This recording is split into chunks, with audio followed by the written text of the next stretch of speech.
मोक्षमार्ग प्रकाशित ग्रंथ 7वां अध्याय सूक्ष्म भूल को धारण करने वाले मिथ्या दृष्टियों की जैन मिथ्या दृष्टियों की चर्चा है। और वर्तमान प्रकरण अपना जो चल रहा है सम्यक सन्मुख मिथ्या दृष्टि। सम्यक सन्मुख मिथ्या दृष्टि के अंतर्गत पंचलब्धि पूर्वक गुजरते हुए जीव ने कैसे प्रथमोक्षम सम्यक को प्रकट किया, उसकी चर्चा हमने कुछ सत्रों में की है। अब धन्य है वो पुरुषार्थ जहाँ पर शुद्धात्मा के प्रति रुचि जागृत हुई है, निशुद्धात्मा के प्रति प्रेम जागृत हुआ है और इसके फलस्वरूप इसने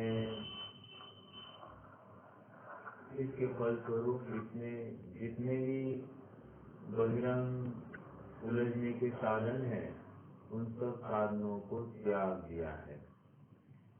प्रथमोक्षम सम्यक के पश्चात जीव कहा जाता है तो हमने देखा था कि जो उपरितन स्थिति में जो तत्व पड़ा है वो अंतर आयाम में आता है और यदि सम्यक प्रकृति का उदय हो तो जीव चौथे गुण स्थान में बना रहता है।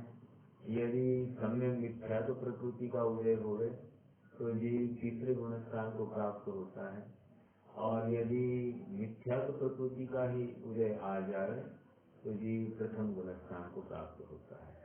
कल मैंने और एक बात रखी थी कि धवलाकार तो ऐसा ही मानते हैं कि प्रथमोक्षम सम्यक का काल पूर्ण होने के पश्चात नियम से मिथ्या तो प्रकृति का उदय आता है और फिर उसके बाद में चाहो तो अंतर्मुख में दोबारा वो क्षयक्षम सम्यक प्रकट कर सकता है।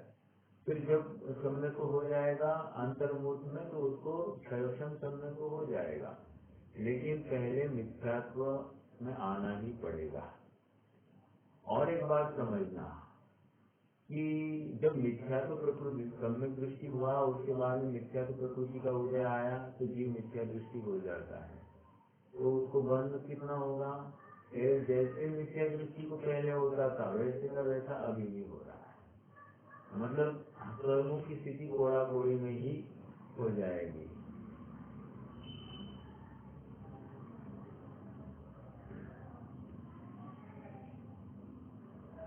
क्या बात है रोहित भैया को कोई प्रश्न है क्या?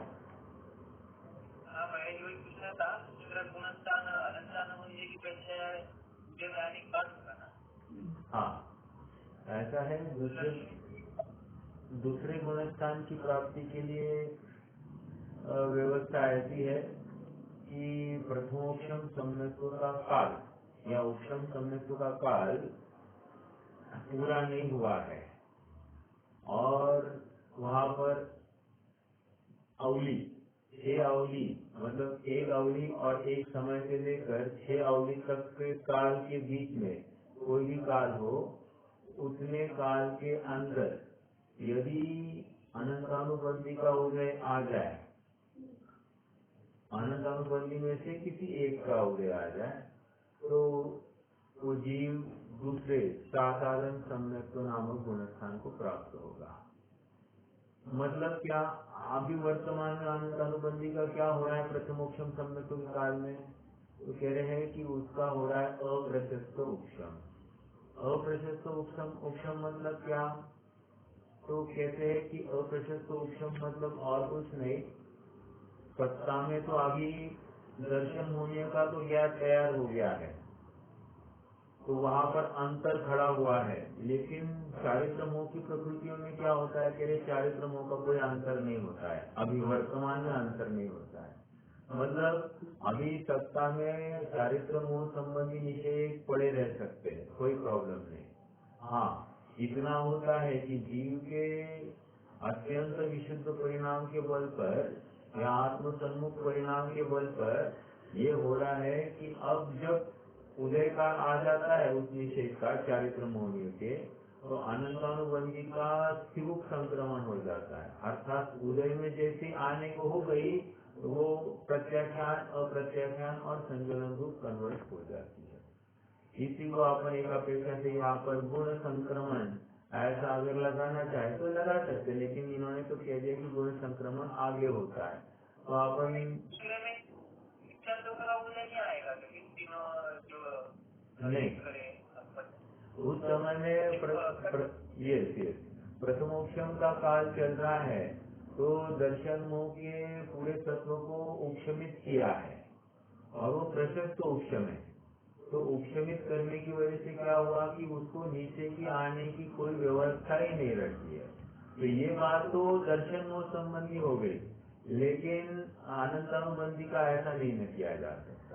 इसीलिए अनंतानुबंधी का उदय आता है, लेकिन दर्शन मोह का उदय यहाँ पर नहीं पाया जाता। इसलिए विशिष्ट अवस्था साधारण सम्यक्त्व और इस सम्यक्त्व के फलस्वरूप ये निश्चित किया जाता है कि अनंतानुबंधी का फल अलग है और दर्शन मोह का फल अलग है। मतलब मिथ्यात्व को लेकर जीव को जो 16 महाघात की प्रकृतियां बनती है वो अलग मिथ्यात्व की वजह से है, और जो 25 महाघात की जो प्रकृतियां बनती है अनंतानुबंधी को लेकर वो अलग चीज है। मतलब दोनों का फल अलग अलग है ये दिखाई देता है, क्योंकि पहले गुणस्थान में दोनों एक साथ काम कर रहे हैं तो हमको दोनों में फर्क दिखाई नहीं देता। यहाँ पर हमको दूसरे गुणस्थान में 16 दर्शन मोह संबंधी 16 प्रकृतियों का बंधन नहीं दिखाई दिया, इसलिए निश्चित किया कि दर्शन मोह ज्यादा घातक है चारित्र मोह से। समझ में आ रहा है क्या? तो ये ऐसा अंतर अपने को यहाँ से पता चलता है।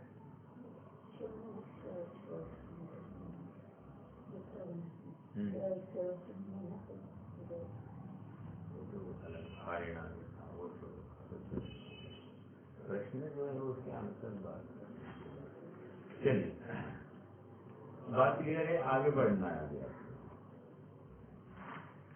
हाँ, अब पृष्ठ क्रमांक 264 पर है हम। यहाँ प्रश्न है, मिल जाएगा सबसे नीचे।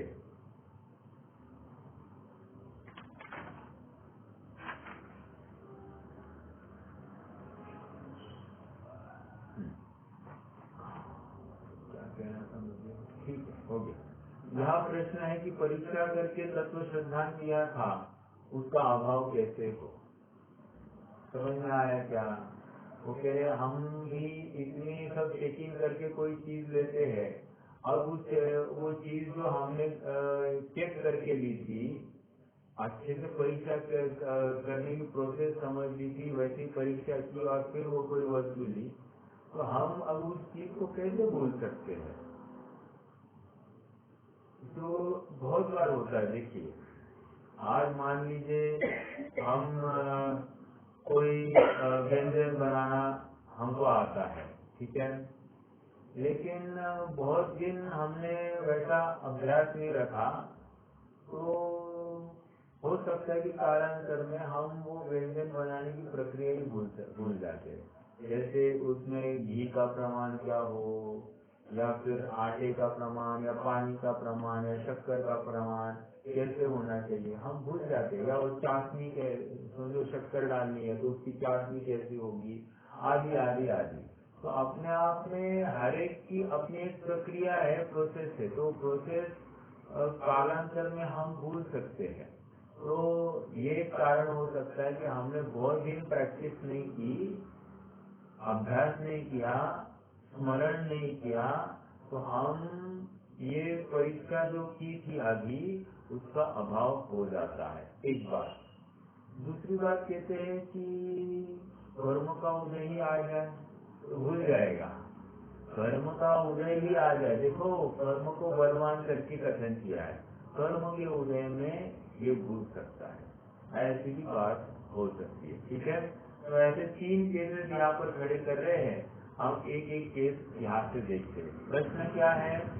तत्व श्रद्धान जो किया था वो परीक्षा पूर्वक किया था, तो परीक्षा का मतलब तत्व श्रद्धान का अभाव कैसे हो सकता है? परीक्षा करने पर आप कहते कि तत्व श्रद्धान परीक्षा पूर्वक होता है। परीक्षा अपने आप में बहुत मेहनत करके सब निर्णय और धारणा और अवधारणा में सब बातें बिठाई थी। अवधारण किया था, याद है ना अपने को? सुनना, श्रवण, ग्रहण, धारण, अवधारण और परिणमन। तो इतने सब प्रोसेस से गुजर कर यहाँ पर इतने आत्मा को ग्रहण किया था। परिणमन में आत्मा को आत्मरूप परिणमित हो गया, तो वहाँ उसने आत्मा को जाया था। अब इतनी सब प्रोसेस के धारण अपने आप में सारी बात नहीं है। धारणा में बिठाना बहुत बड़ी बात। धारणा के बाद में अवधारण करना, अर्थात बार बार उसका चिंतन मनन करना, तब जाकर अवधारण। आमना है, आमना और क्या रहता है? बार बार अनुपेक्षा, बार बार चिंतन मनन, वस्तु समझ लिया, बार बार ऐसी समझी हुई वस्तु का ही ध्यान, तो अवधारण।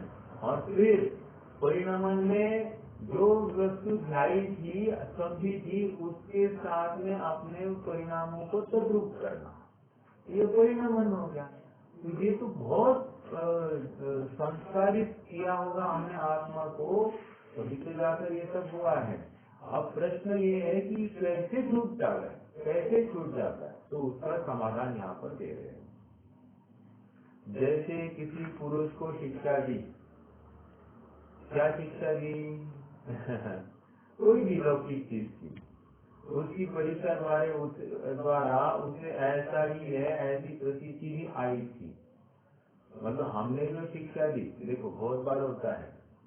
अभी हमने मान लीजिए मैंने अभी ऑफिस का काम छोड़ दिया, लेकिन ऑफिस में जो जो काम करते थे आज अगर आप मुझे पूछो तो मुझे याद नहीं आता। या इंजीनियरिंग में मैंने जो पढ़ाई की थी आज याद नहीं आता है। क्यों नहीं याद आती है? वैसे इंजीनियरिंग के समय में बहुत बुद्धिपूर्वक तो किया ही नहीं था, लेकिन चलो किया। जो कुछ याद है वो भी आज उसका भी कुछ भाग भी याद नहीं है। क्या कारण है? क्योंकि हमने उसका वैसे अभ्यास या वैसा एप्लीकेशन किया ही नहीं। समझ में आया? देखो, जैसे किसी पुरुष को शिक्षा दी, उसकी परीक्षा द्वारा उसे ऐसा ही है, ऐसी प्रसिद्धि आई थी, पश्चात किसी प्रकार से अन्यथा विचार हुआ। किसी प्रकार से अन्यथा मतलब इतना सब निर्णय किया। जैसे आत्मा शरीर से पृथक की है, क्योंकि आत्मा जब भी शरीर की क्रिया होती है उस समय में आत्मा की इच्छा हो ऐसा भी नहीं दिखाई देता। अच्छा, तो शरीर की क्रिया और आत्मा की क्रिया अलग हो सकती है, होनी चाहिए, ऐसा अनुमान से मैंने जान लिया था एक बार। अब क्या मालूम अन्यथा नहीं, लेकिन ऐसा हो ही नहीं सकता। जब भी चाहे मुझे चाहिए, मैं जैसे सोचता हूँ वैसे काम होते हैं। मैं जैसे मेरी बॉडी को एक्सरसाइज करूँ तो मेरे बॉडी का शेप आ जाता है। आदि ये सब बातों को इसको ऐसे लगता है कि नहीं, आत्मा ही शरीर का कर्ता होना चाहिए। तो ये अन्यथा विचार हुआ। अन्यथा मतलब पहले निर्णय किया, बाद में अन्यथा विचार हो गया, इसलिए उस शिक्षा में संदेह हुआ। इस प्रकार है या इस प्रकार। अब इसके पास में दो ऑप्शन है, अरे कभी तो ऐसे लगता है, कभी तो ऐसे लगता है। शिक्षा में संदेह हुआ। अथवा न जाने किस प्रकार है, इस प्रकार है या इस प्रकार, संशय। न जाने किस प्रकार, अनव्यवस्था है। और अथवा उस शिक्षा को झूठ जानकर उससे विपरीत हुई, तब उसे अप्रतीति हुई, उसके उस शिक्षा की प्रतीति का अभाव होगा, अर्थात विपर्य।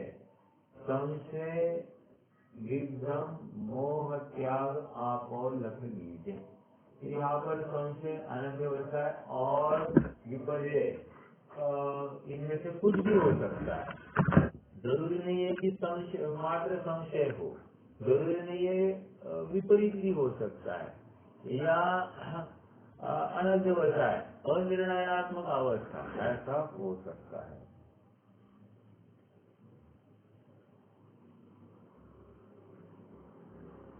आगे अथवा पहले तो अन्यथा प्रतीति थी ही, बीच में शिक्षा के विचार से। अब दूसरी केस खड़ी कर रहे हैं। पहली केस क्या थी कि इसको अन्यथा विचार हो गया। आप कह रहे शिक्षा लेने के पहले क्या था, अन्यथा प्रतीति थी। ओके, तो अथवा पहले तो अन्यथा प्रतीति थी ही, बीच में शिक्षा के विचार से यथार्थ प्रतीति हुई थी, परंतु उस शिक्षा के विचार किए बहुत काल हो गया। ओके, अभ्यास मेरा बहुत काल हो गया, तब उसे भूलकर जैसा पहले अन्यथा प्रतीति थी वैसा ही स्वयमेव हो गई। स्वयमेव कहकर योग्यता, ऐसी योग्यता थी स्वयमेव होने जैसी। ठीक है, तो दो केस हो गए। अब तीसरी केस, तब नहीं, अभी तक नहीं हुआ, तब उस शिक्षा की प्रतीति का अभाव हो जाता है। अथवा, अब यहाँ पर अथवा कहकर केस नंबर 3 आप लगा सकते हैं। जैसे पहले मतलब 264 पर पहले 5 लाइन, मतलब लास्ट पैराग्राफ की पहली 5 लाइन, ये पहली केस 1 हो गई। केस 2 में क्या हुआ, याद किया, शिक्षा की प्रतीति हो गई, लेकिन भूल गया, प्रैक्टिस नहीं किया, भूल गया, तो अन्यथा प्रतीति हो गई। ये केस 2। अब केस 3, अथवा पेज 265 पर सेकेंड लाइन, अथवा यथार्थ प्रतीति पहले तो की, पश्चात न तो कोई अन्यथा विचार किया, न बहुत काल हुआ, परंतु वैसे ही कर्मोदय से होनहार के अनुसार स्वयं ही उस प्रतीति का अभाव होकर अन्यथा बना हुआ। अब ये क्या कैसे हो सकती है ये केस?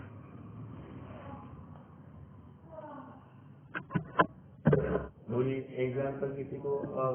इस केस में क्या है, विचार तो किया, प्रतीति हो गई, लेकिन कह रहे बहुत काल भी बीता नहीं और अन्यथा विचार भी नहीं हुआ, लेकिन सहज कर्मोदय से ये कार्य हुआ।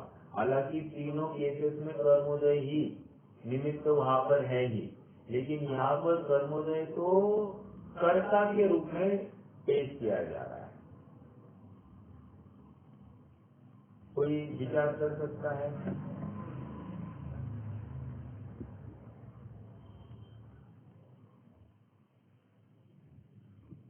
देखिए मैं बताता हूँ।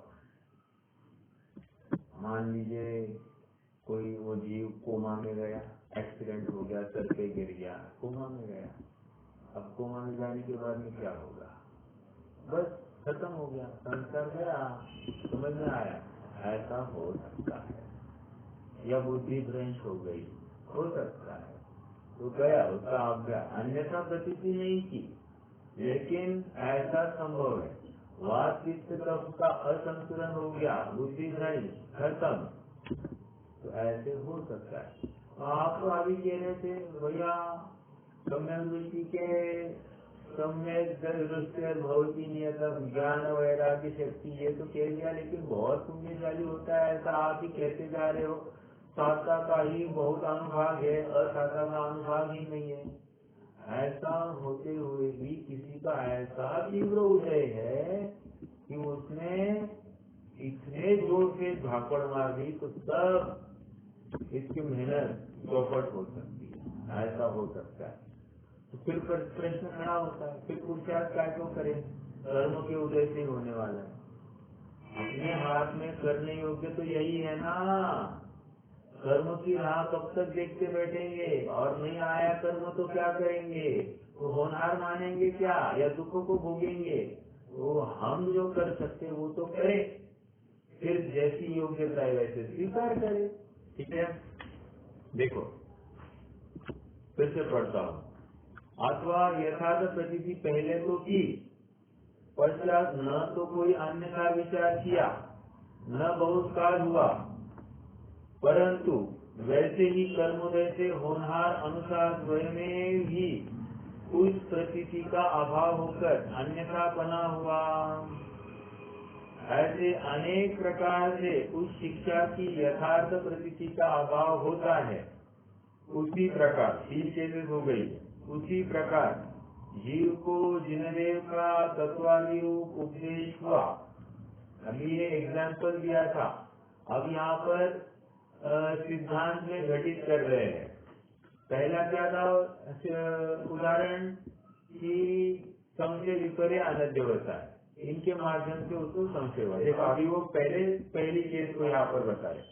जीव को जिनदेव का तत्वादि रूप उपदेश हुआ, मतलब यहाँ पर देशना सुनी, उसकी परीक्षा करके उसे ऐसा ही है, हाँ मैं शुद्धात्मा हूँ, मैं ज्ञान का पिंड हूँ, ऐसा निर्णय हो गया। ठीक है, ऐसा श्रद्धान हुआ। श्रद्धान मतलब वहाँ पर ही सुख भाषित हो गया। पश्चात जैसे पहले कहे वैसे अनेक प्रकार से उस यथार्थ श्रद्धान का अभाव होता है। यह कथन स्थूल रूप से बतलाया है। तारतम्य से तो केवल ज्ञान में भाषित होता है कि इस समय श्रद्धान है और इस समय में नहीं। ये क्या कह रहे हैं, थोड़ा सा मैं समझाता हूँ। क्या तारतम्य से केवल ज्ञान में भाषित होता है कि इस समय में श्रद्धा है और इस समय में नहीं। एग्जाम्पल खड़ा करते हैं, छठे सातवें गुणस्थान वर्ती शायद समय सम्यक दृष्टि भावलिंगी सन। ठीक है, अब यहाँ पर कह रहे हैं कि ये जो इनका सम्यक है, कभी ये मिथ्यात्व में आते, कभी सम्यक में रहते हैं। तो ऐसा कोई नियम नहीं कि इनका सम्यक तो चलता ही रहे, शायद सम्यक तो चलता रहे, ऐसा कोई नियम नहीं है। ये तो मिथ्यात्व में भी सैकड़ों बार आते होंगे, सैकड़ों बार। अच्छा, तो कह रहे फिर ये कैसे जाना जाए फिर उनको उस समय भावलिंगी माने या द्रव्यलिंगी माने? ये प्रश्न ही गलत है। जहाँ पर 28 मूल गुणों का पालन हो रहा है वहाँ पर हमको नमस्कार करना ही है।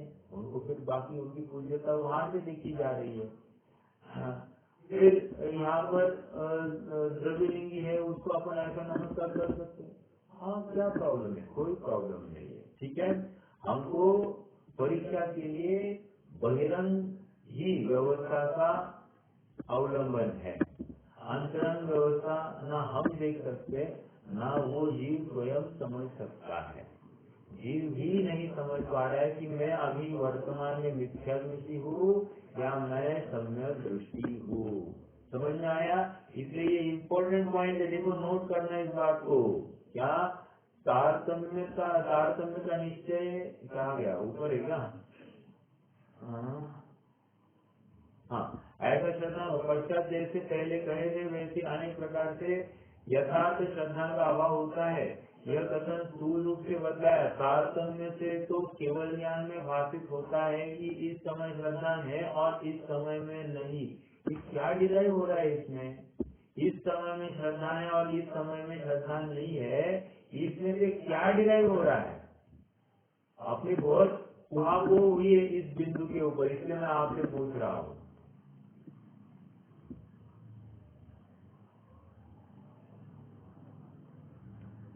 मतलब छठे सातवें गुणस्थानवर्ती जीव को भी पता नहीं है क्या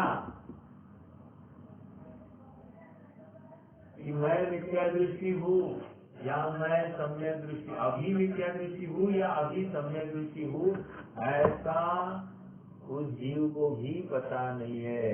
उन्हीं अवस्था में स्थित जीव है। समझ में आ रहा है क्या? इसका मतलब क्या?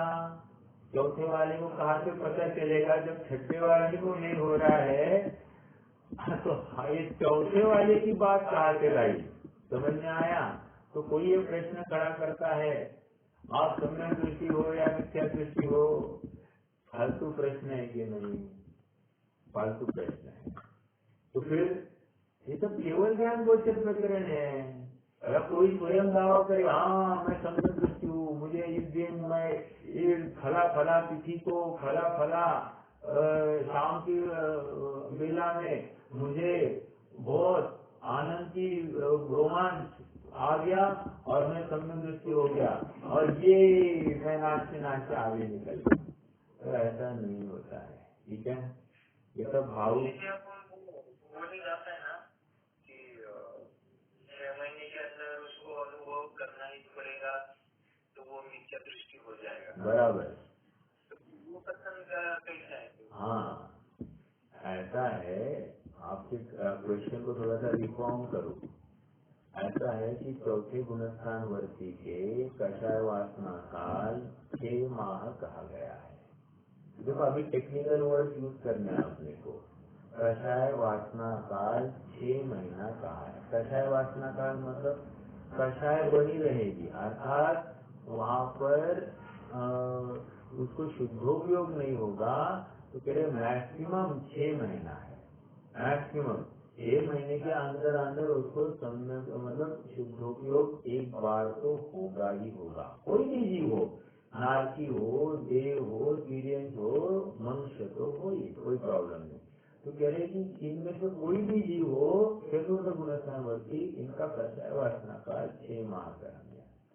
अब जो बताया गया है कि 6 माह में नहीं करता है तो मिथ्या दृष्टि, तो मिथ्या दृष्टि क्या प्रॉब्लम है? 12 महीने में करने के 12 महीने में उसने शुद्धोपयोग किया तो चलेगा नहीं क्या? तो 6 माह तक सम्यक दृष्टि होगा, और मान लीजिए उसके आगे 6 माह तक मिथ्या दृष्टि रहेगा, और फिर हो जाएगा 1 साल भर में फिर से सम्यक दृष्टि बढ़ जाएगा। क्या प्रॉब्लम है? हाँ, उतने दिन के लिए मिथ्या दृष्टि रहेगा। की जो क्रिया है, तो ये जो औषधि सम्यक हुआ होता है, औषध सम्यक, तो ये हर बार जब भी उसको सम्यक होगा तब ये प्रोसेस होगी ना ना। तो आप तो बोल रहे हैं कि वो अंदर उसकी क्रिया है, वो नहीं है, वो मिथ्या भी होगा। तो 6 महीने तो वो सम्यक दृष्टि रहेगा, तो किस बेस पे है? सम्यक दृष्टि श्रद्धा के बेस पर है। श्रद्धा ने अहम कर दिया है, मैं शुद्धात्मा हूँ ऐसी स्वीकृति, मतलब श्रद्धा स्वयं को शरीर स्त्री पुत्र मकान वाला नहीं मानती है। श्रद्धा स्वयं को शुद्धात्मा मानती है, ठीक है। और उस बेस पर वो सम्यक दृष्टि है। एक बात नहीं, वो कंफ्यूज हो रहा कि अपन जैसा बोलते ना कि औषध सम्यक तो हो रहा, शंकरम ये सब क्रिया फिर सम्यक भी हो रहा, वो अंतर्मुक्ति के बाद वो तो छूटना ही है, तो मिथ्या दृष्टि हो रहा। तो फिर ये चीजें जो है तो वो कंटिन्यू रहता है वो सम्यक दृष्टि, तब भी फिर वो सम्यक दृष्टि को बोल रहे हैं। नहीं, सुनिए, मैं थोड़ी और क्लियर कर दूं। यदि उपशम प्रथमोपशम के बाद में डायरेक्टली मिथ्यात्व का उदय आ जाए, ये मिथ्या दृष्टि होने वाला है, फिर 6 महीना सम्यक दृष्टि की बात ही नहीं है, वो तो मिथ्या दृष्टि हो गया। यदि सम्यक तो प्रकृति का उदय आता है, तो मैक्सिमम ये सम्यक प्रकृति का उदय मतलब सम्यक मिथ्यात्व या मिथ्यात्व प्रकृति का उदय नहीं आए, ये पॉसिबिलिटी क्या है? तो कह रहे 6 महीना उसके अंदर यदि एक डुबकी मार के नहीं आए, थोड़ा सा रिफ्रेश करके नहीं आए, तो स्क्रीन बंद हो जाएगी। समझ में आ रहा है क्या? जैसे आपने मोबाइल की स्क्रीन होती है, उसका एक टाइम सेट होता है, जब तक उस टाइम पीरियड के अंदर हम उसको एक स्क्रीन को टच नहीं करें तो वो स्क्रीन ऑफ होने वाली है। ऐसे स्क्रीन को टच किया तो वहां से आगे फिर से 6 महीना मतलब वो टाइम है वो चालू रहेगी। ऐसा ही यहाँ पर समझना, मतलब डुबकी मारनी पड़ेगी। अब मान लीजिए ये आते ही मिथ्या दृष्टि हो गया, तो अब जैसे फिर से क्षण सम्यक को प्रकट करें, उसको कोई अभी जरूरत नहीं है, वो एक शुद्धोपयोग कर लेगा ना। आत्मानुभव करने के लिए क्या है, सामयिक के काल में बैठ गया, शुद्धोपयोग कर लिया, हो गया ये सम्यक दृष्टि। अब ये डायरेक्टली प्रायश्चित सम्यक दृष्टि होगा। क्यों? क्योंकि उसके पास 3 टुकड़े पड़े हैं नाभिक सत्ता में। सत्ता में 3 टुकड़े, मिथ्यात्व, सम्यक मिथ्यात्व और सम्यक प्रकृति। तो इसके फलस्वरूप क्या कर सकता है, वो मिथ्यात्व को और सम्यक मिथ्यात्व को जो सत्ता में वर्तमान में विशेष रूप है, उसके अपने आत्मा परिणाम के बल पर उनका अप्रशस्त उपशम करवाएगा।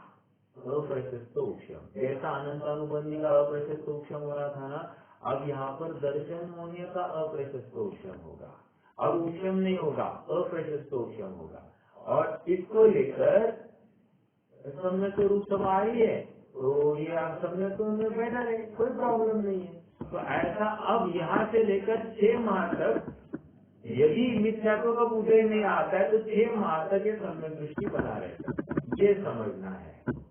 यदि बीच में 3 महीने में मिथ्यात्व का उदय आया तो वो मिथ्या दृष्टि होने वाला है, फिर उसको फिर से दोबारा एक डुबकी लगानी पड़ेगी और स्वयं को प्रायश्चित सम्यक में स्थित करना पड़ेगा।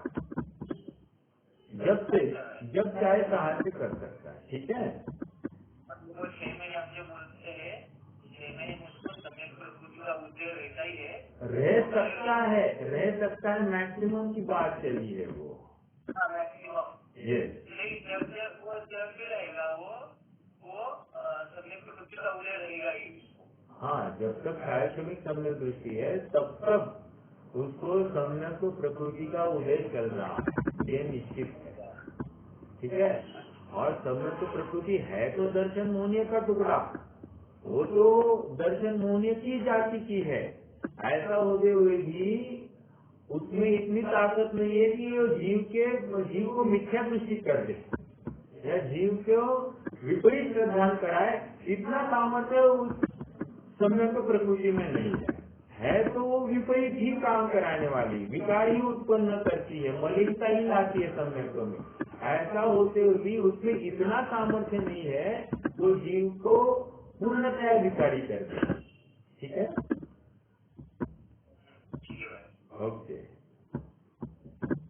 हाँ, तो मैं कहा कोई प्रश्न किया था मैंने ना, हाँ, तारतम्य से केवल ज्ञान में भाषित होता है, इस समय श्रद्धान है और इस समय नहीं, क्योंकि यहाँ मूल कारण मिथ्या तो कर्म है, उसका उदय हो तब तो अन्य विचारादि कारण मिले या न मिले, स्वयमेव सम्यक श्रद्धान का अभाव होता है, स्वयमेव मिथ्यात्व के उदय में स्वयमेव इसका सम्यक श्रद्धान का अभाव होता है, और उसका उदय न हो तब अन्य कारण मिले या न मिले स्वयमेव सम्यक श्रद्धान हो जाता है। समझ में आया?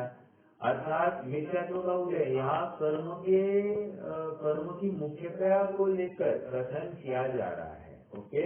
हालांकि इसमें भी उपादान रूप से क्या समझना है, जीव पुरुषार्थ में कमी हुआ है, यही मानना पड़ेगा, ओके। देखो, कथन की अपेक्षा समझना, जिस समय में मिथ्यात्व का उदय है उस समय जीव पुरुषार्थ कर रहा है, ऐसा लगता है कि आपने को नहीं हो सकता। समझ में आ रहा है क्या? तो ये बिल्कुल यहाँ पर समझने की बात है।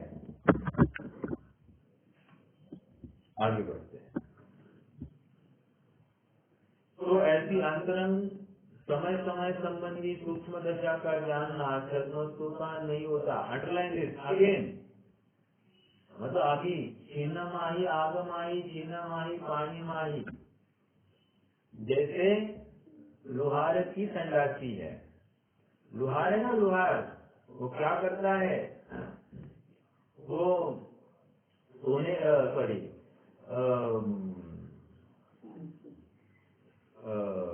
जो जिस लोहे को आकार देना है, पीटना है, उसको क्या कर रहा है, वो आगी में रखा हुआ है, और आगी में रखकर क्या करता है, उसको संची से पकड़ता है, संची मतलब पकड़ से पकड़ता है और उसके ऊपर धमाधम पीटता है। उसको पीटने से क्या है, जो आकार देना है, आकार गर्मी जब गर्म होगा लोहा तभी दिया जाता है, लेकिन क्या होता है कि वो संची भी इतनी गर्म हो जाती है कि पकड़ी ना जा सके, तो क्या करता है, वो संची को डायरेक्टली पानी में डाल देता है, ओके। वो पकड़ी नहीं जा रही ना, दूसरी संची जो पहले पानी में थी अब उसको लेता है और उससे फिर से उस गर्म लोहे के टुकड़े को पकड़कर फिर से पीटना चालू करता है। तो ये शायद सभी संदर्भ को कहता है, छीना माही आग माही, छीना माही पानी माही, मतलब अब भी पानी में, मतलब वहाँ पर सम्यत्व की शीतल छाव में है, और आप में आ गया मतलब मिथ्या तो में आ गया है, ठीक है, ऐसा समझ सकते हैं। भैया हाँ बोलिए ना। आपने छठवें सातवें गुण स्थान की बात की, उसमें तो कैसा वासना काल अंतर्मुख रहता ना सातवें। Right right right. तो फिर उसको तो समझ में आता होगा ना कि मेरा अंतर्मुख में अगर मुझे शुद्ध उपयोग नहीं हुआ है तो मैं मिथ्यात्व में आ गया हूँ। वही तो यहाँ पर कह रहे हैं ना, आप देखिए ना, पढ़िए ना, फिर से पढ़िए ना। मैं इसलिए तो बार बार इस सेंटेंस को एम्फोसाइज क्यों कर रहा हूँ, इसीलिए तो कर रहा हूँ। तो ऐसी अंतरंग समय समय संबंधी सूक्ष्म दशा का जानना छद्मस्तों को नहीं होता। छद्मस्त कौन से गुणस्थान तक है? 12वें गुणस्थान तक। तो 12वें गुणस्थान तक को नहीं समझता क्या? बहुत बड़ी बात है। आप थोड़ा सा जीवानी को गंभीरता से अपन समझे, और जो जितने भी दावे प्रतिदावे हो रहे हैं सम्यक्त्व के, वे अपने आप में विचार करें। मतलब या हमको इनके दावे सुनने में आते कोट अनकोट कि हाँ ये सम्यक दृष्टि है, ये सम्यक दृष्टि है, सब फालतू में दावे कर रहे हैं। ओके, और जितने भी दावे हैं फिर कौन से बल पर किए जाते होंगे, ऐसा हमको समझना चरणानुयोग के बल पर। ये चरणानुयोग का सम्यक दृष्टि है, इतना ही बात है, इसके आगे कुछ नहीं। किसी ने जैसे किसी ने मुझे पूछ लिया क्या आप सम्यक दृष्टि हो? हाँ मैं सम्यक दृष्टि हूँ। क्यों? चरणानुयोग वाला, डरना नहीं है। नहीं आ रहा आवाज? सबको नहीं आ रहा है?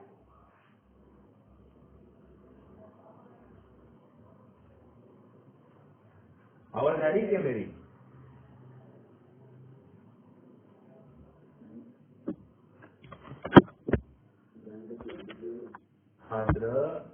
अपने चरणानुयोग के बल पर मुनिराज अगर सम्यक्तों का दावा करते हैं तो 28 मूल गुणों का निरतिचार पालन करने के बल पर करते होंगे।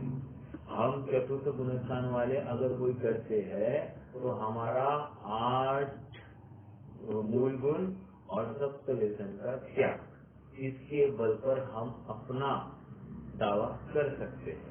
और पंचम गुणस्थान वाला जो गतादि का अंगीकरण किया है उसके अनुसार वो दावा करता है।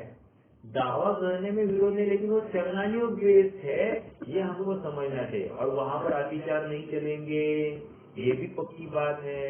यदि हम स्वयं को चौथे गुणस्थान वाले मान रहे हैं या 5वें गुणस्थान वाले, तो उस भूमिका के तदनुरूप जो कोई अतिचार है स्थूल रूप से बुद्धि गोचर, जो मेरे और आपके चक्षु इंद्रिया के विषय रूप हो सकती है, उनमें तो कोई खोट नहीं होनी चाहिए। समझ में आ रहा है क्या? तो इसका मतलब क्या मालूम है? इसका मतलब ये है कि मुनिराज एक दूसरे को निरंतर ऑब्जर्व करते हैं और ये भी निश्चित करते हैं ये सम्यक दृष्टि या मिथ्या दृष्टि होगा, ऐसा बिल्कुल उनका परीक्षण चलता है। एक छोटी सी घटना आपको सुनाओ प्रथमानुयोग की। धरसेन स्वामी के पास में जब ये 2 मुनिराज आए थे तो धरसेन स्वामी ने 3 दिन बात नहीं की उनके साथ में। बोले यार कैसा है, इसने बुलाया और मेरे साथ बात नहीं कर रहे। तो 3 दिन बात नहीं की, 3 दिन मात्र ये उनको ऑब्जर्व कर रहे, वो इनको ऑब्जर्व कर रहे, बस परीक्षण परीक्षण परीक्षण। ये यथार्थ है कि नहीं? जो पूरा चरणानुयोग के दिखाई दिया, फिर बाद में बोला जाओ मंत्र सिद्ध करके आओ। फिर परीक्षा की घड़ी आई, फिर वहाँ पर मंत्र सिद्ध भी करके वो कहने नहीं आए, डायरेक्ट सिद्ध करके ही आए, तब जाकर शिक्षा चालू हो गई। समझ में आ रही क्या? मतलब ये प्रोसेस क्यों कह रहा हूँ मैं? अरे सम्यक दृष्टि है कि नहीं ये निर्णय करने के लिए, या उसकी पात्रता है कि नहीं ये निर्णय करने के लिए इतना परीक्षण किया जाता है। तो ये थोड़ा सा अनुमानित खेल चलता है। ओके, अनुमान की बेस पर सब खेल चलता है। हाँ, तो ऐसी अंतरंग समय समय संबंधी सूक्ष्म दशा का कुछ ज्ञान अर्जन करने के लिए आए हैं ना, और ऐसी आ गया है कि नीच या हल्की आचरण के साथ वाले के साथ में आपको सहयोग नहीं करना है। तो क्यों? क्योंकि उनके साथ में तुम भी उनके जैसे हो जाओगे। इसलिए बहुत गंभीरता से, उनके प्रति द्वेष नहीं है, लेकिन अपने सम्यक्तों को दांव पर लगाने की बात, वो रिस्क नहीं ले सकते। समझ में आया? सामने वाले के प्रति द्वेष नहीं होना एक बात, और अपना सम्यक्त्व दांव पर लगाया नहीं जा सकता दूसरी बात। इस कीमत पर सब बातें चलती है। ओके, उसमें किसी को बुरा लगने की बात नहीं। और अगर बुरा लगता है सामने वाले को तो कषाय सिद्ध हो गया, तो गया ना उसका सम्यक्त्व। समझ में आ रहा है क्या? अगर किसी को भी इस प्रोसेस में बुरा लगता है तो गया उसका सम्यक्त्व, वो फिर सच्चा गुणीपना है ही नहीं। यहाँ पर कषाय एक्सपेक्टेड ही नहीं है। ओके, हाँ जी। तो ऐसी अंतरंग समय समय संबंधी सूक्ष्म दशा का जानना छद्मत्व का नहीं होता। इसलिए इसे अपनी मिथ्या सम्यक श्रद्धानुरूप अवस्था के तारतम्य का निश्चय नहीं हो सकता।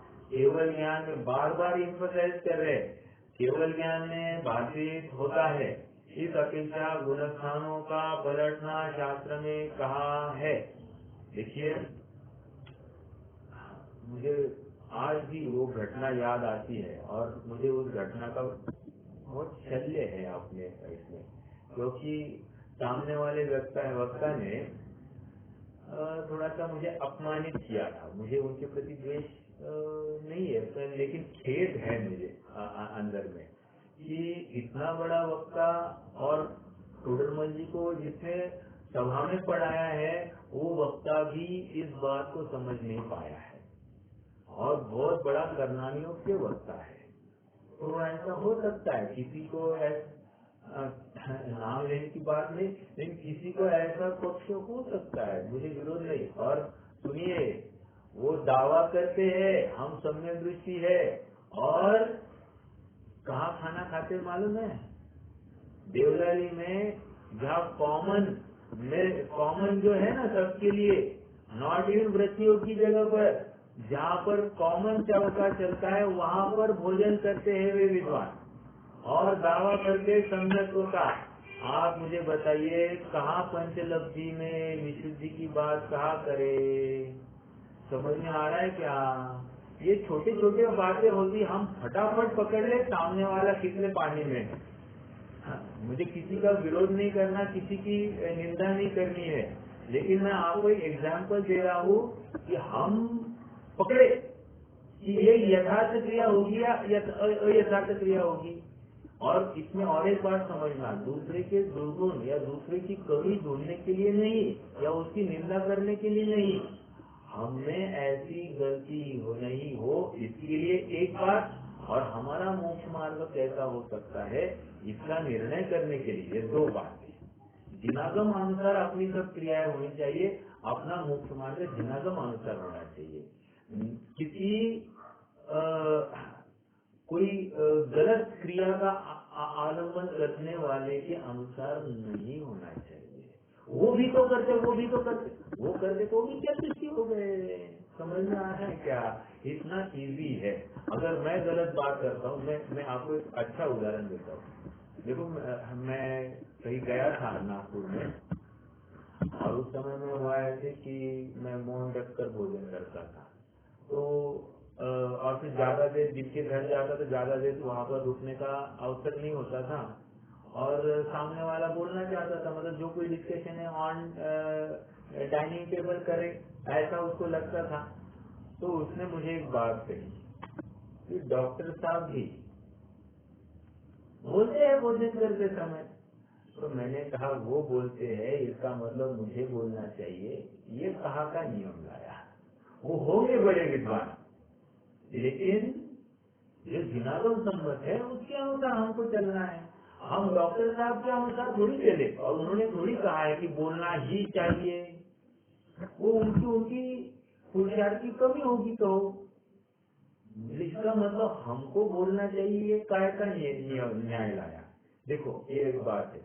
ये और एक बात बोलूं क्या मैं? थोड़ा सा मुझे खटकती है, मैंने नोटिस किया, आप लोगों ने कितने जनों ने नोटिस की ये मुझे मालूम नहीं है, लेकिन थोड़ा सा आप भी ऑब्जर्व करना आपके तरफ से। मुझे हर वक्त आजकल ये स्मारक से निकले हुए काफी वक्ता और बड़े बड़े वक्ता, उनके मुख में कुछ तो है ऐसा लगता है। जिनवानी का निरूपण करते समय में उनके मुख में कुछ है ऐसा लगता है, ये मैं नोटिस करता हूँ। क्योंकि ना ऐसा ऐसा करते रहते हैं। मतलब क्या, वो मतलब स्पीड कब आती है? अभी जब मैं भी बोल रहा हूँ ना, मुझे स्पीड ही नहीं आ रही मेरे मुख में, और आई तो एक आध बार आएगी ना, वो तो निरंतर हर 10 मिनट में 15 मिनट में मैं नोटिस करता हूँ कि कुछ तो होना चाहिए, कुछ तो होना चाहिए। अब होगी नहीं होगी ये मुझे मालूम नहीं, लेकिन मुझे नोटिस होता है।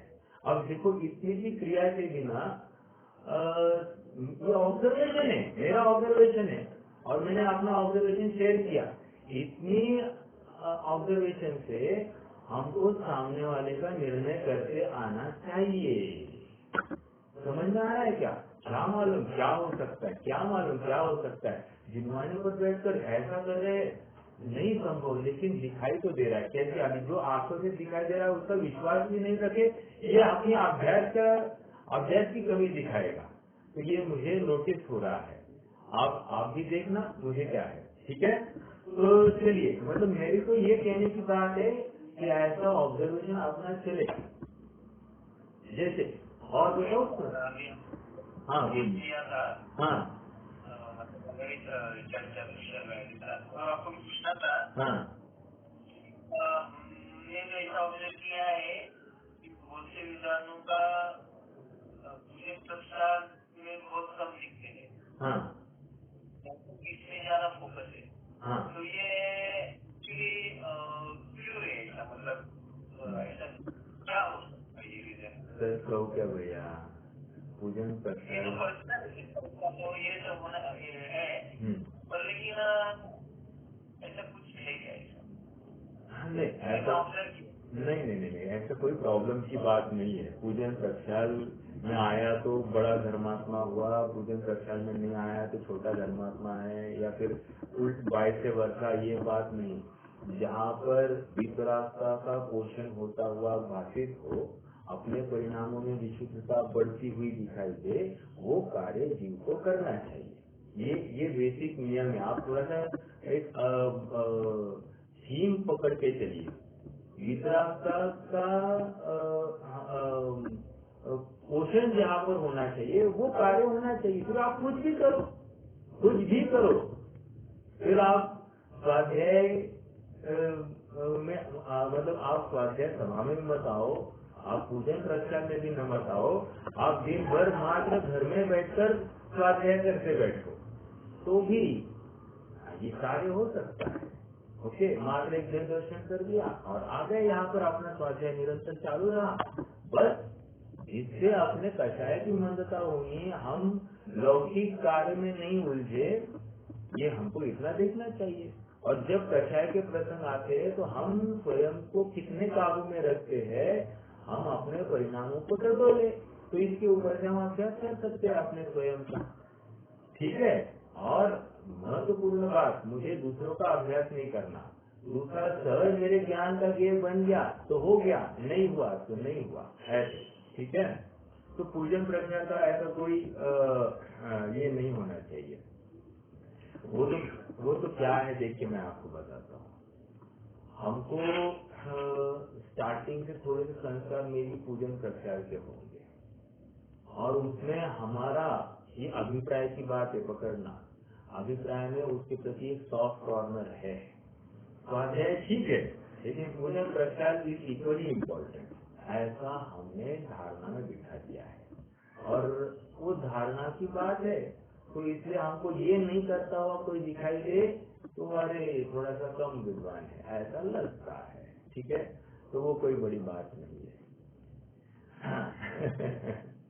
ऐसा है, मतलब अपने परिणाम जहाँ पर रमते हो और जहाँ पर कषाय की मंदता होती हो, जिससे मेरी विशुद्धि बढ़ती हो, ये इतना कार्य हमको करना चाहिए, फिर वो कुछ भी हो।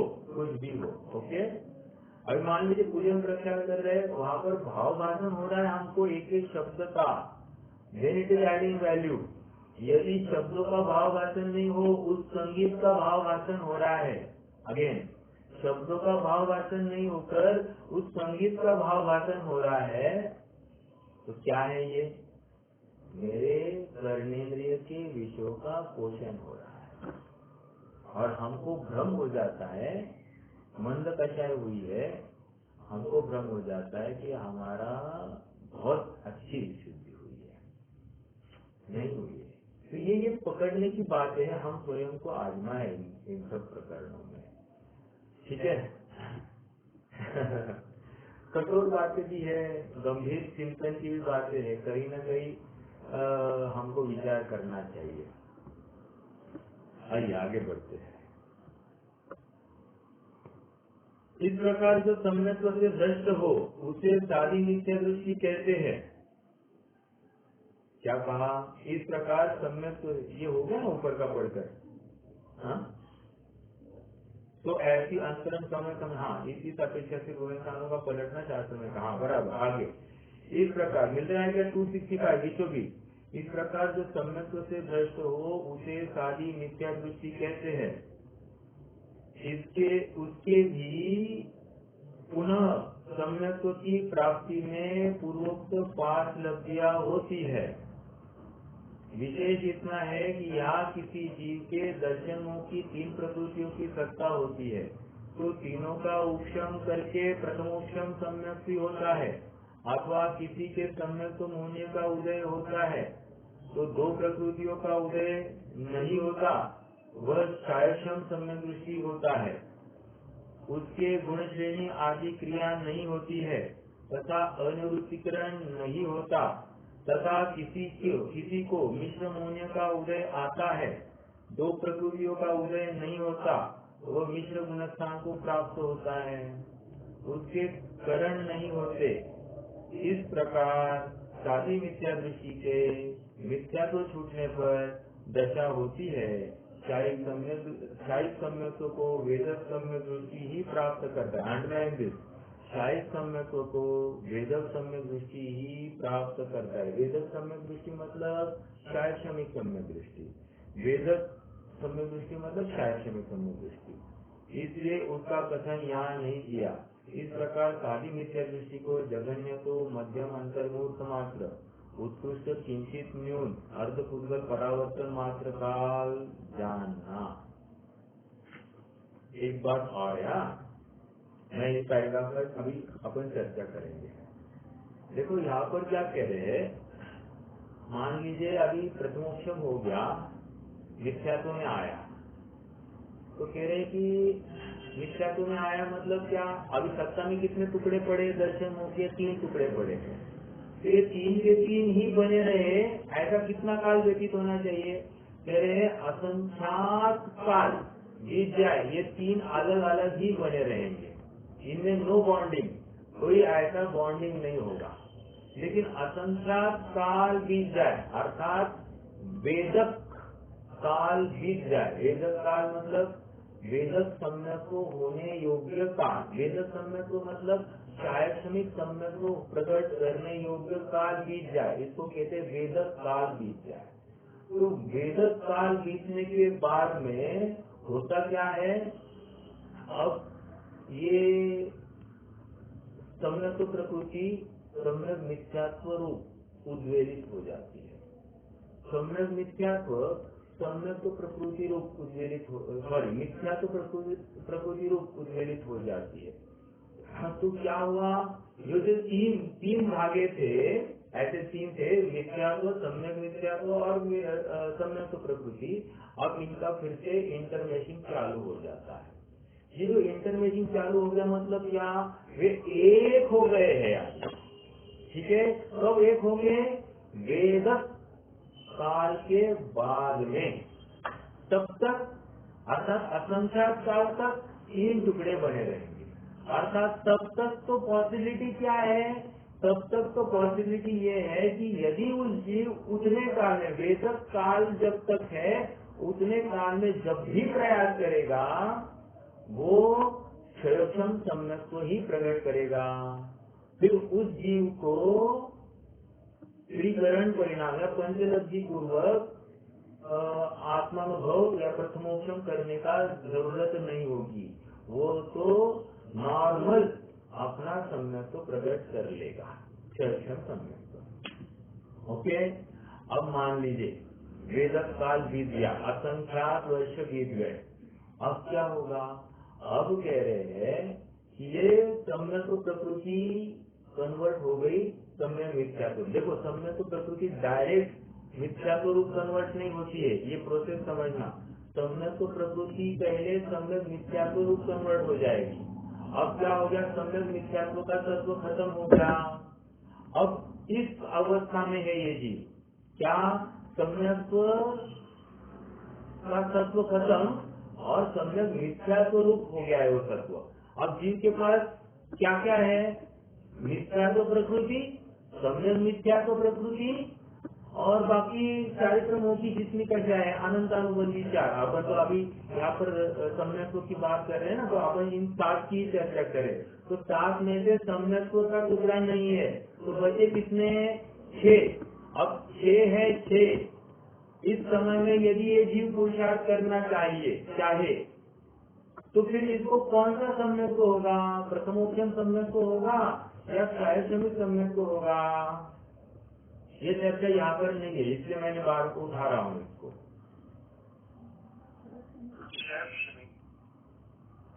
बोलिए भाई।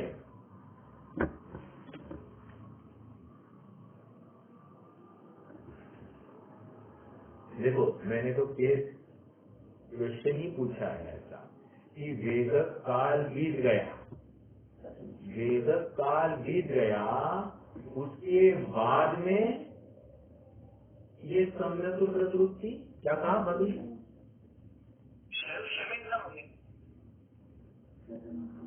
नहीं, सुनील भाभी ने कुछ कहा, मैंने सुना नहीं वो।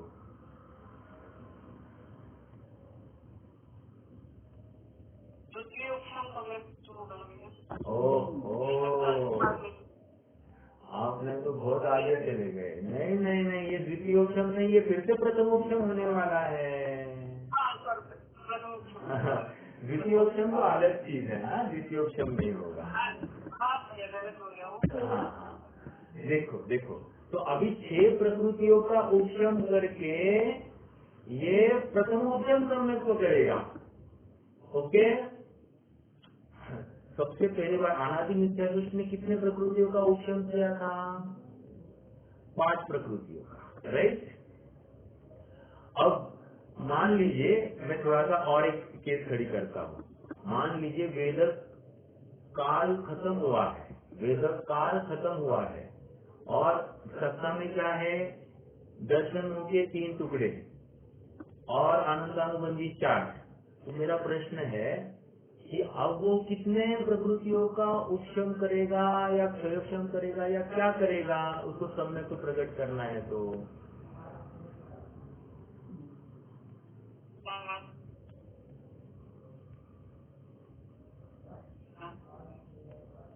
आवाज नहीं आई आपकी।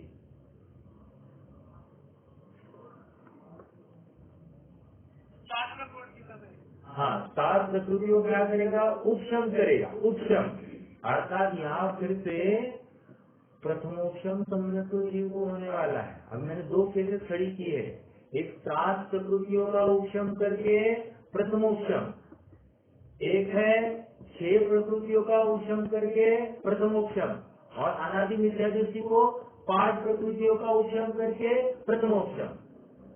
गाइड खोलना, अभी गाइड में लिखा है 5, 6 या 7 प्रकृतियों का उपशम करके जो सम्यक को होता है उसको प्रथमोक्षम सम्यक को कहते हैं। ठीक है, ये 3 प्रकार से प्रथमोक्षम सम्यक को होता है।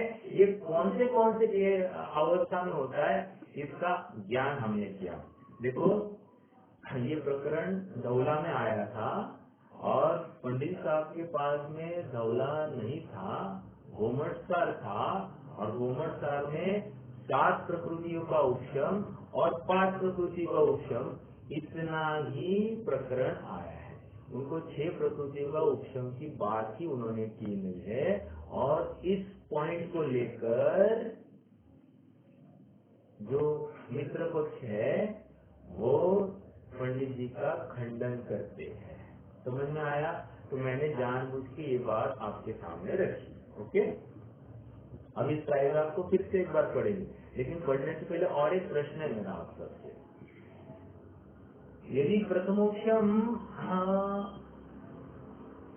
असंख्यात काल के बाद में होता है तो साधारण सम्यक्त्व का अंतर कितना होगा? साधारण सम्यक्त्व का अंतर मतलब दो साधारण सम्यक्त्व के बीच में गैप कितना होगा? गैप मतलब रिपीटेशन। दो साधारण सम्यक्त्व के बीच में गैप क्या रहेगा?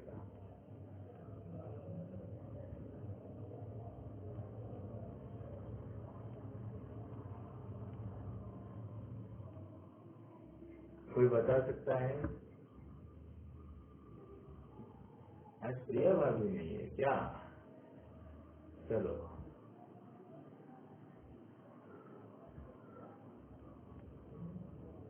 देखिए, दो साधारण सम्यक्त्व का अंतर भी दो प्रथमोक्षम जितना ही होता है। समझ में आ रहा है क्या? जो प्रथमोक्षम करेगा वही गिरने वाला है। तो जब प्रथमोक्षम होगा तभी साधारण होने की संभावनाएं है। होगा इसकी बात नहीं कर रहा हूँ, लेकिन जब भी साधारण सम्यक तो होगा वो प्रथमोक्षम पूर्वक ही होगा, क्योंकि अन्य अवस्था में प्रथमोक्षम संभव है। ये समझ में आ रहा है थोड़ा सा लॉजिक? तो कह रहे हैं कि ये इस प्रकार हमको और समझना कि साधारण सम्यक प्रथमोक्षम पूर्वक होता है, प्रथमोक्षम असंख्यात काल के बाद में होता है, तो फिर साधारण सम्यक भी असंख्यात काल के बाद में होगा। समझ में आई बात? ठीक है, तो ये एक बात हमने देखी। अब यहाँ से ये पैराग्राफ पढ़ते हैं और फिर रुक जाएंगे आज के लिए। फिर से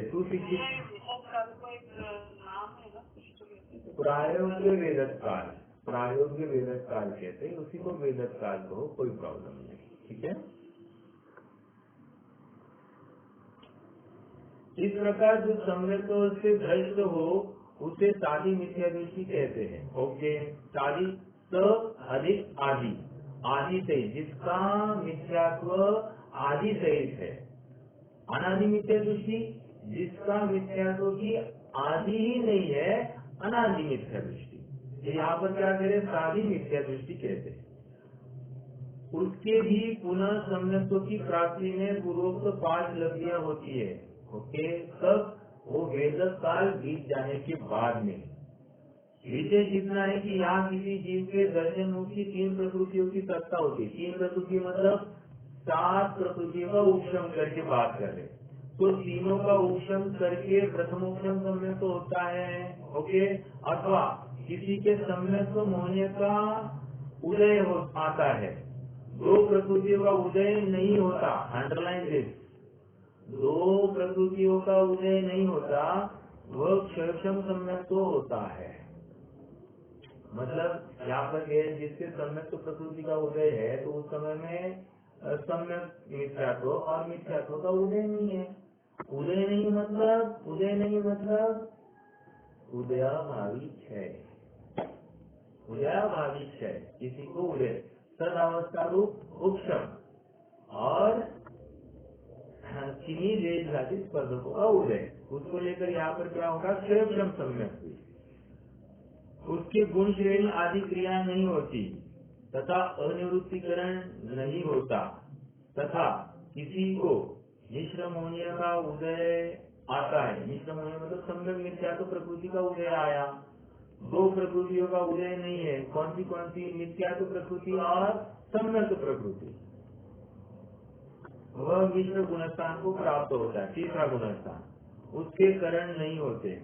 इस प्रकार सादी मिथ्या दृष्टि के मिथ्यात्व छूटने पर दशा होती है क्षायिक सम्यक्त्व को वेदक सम्यक दृष्टि ही प्राप्त करता है, इसलिए इसका कथन यहाँ नहीं किया। इस प्रकार सादी मिथ्या दृष्टि का जघन्य तो मध्यम अंतर्मुहूर्त मात्र है, उत्कृष्ट किंचित न्यून अर्थपूर्वक परावर्त मात्र काल जानना। ठीक है, क्या कहा? सादी मिथ्या दृष्टि का जघन्य तो मध्यम अंतर्मुहूर्त काल है, मतलब अंतर्मुहूर्त रहकर ये फिर से सम्यक तो प्रकट करे तो गया वो सादी मिथ्या दृष्टि पना निकल गया। ठीक है, ऐसा। चलिए आज के लिए रुकते हैं। कोई प्रश्न है अभी भी तो कर सकते हैं, नहीं तो जिनवानी स्तुति करेंगे।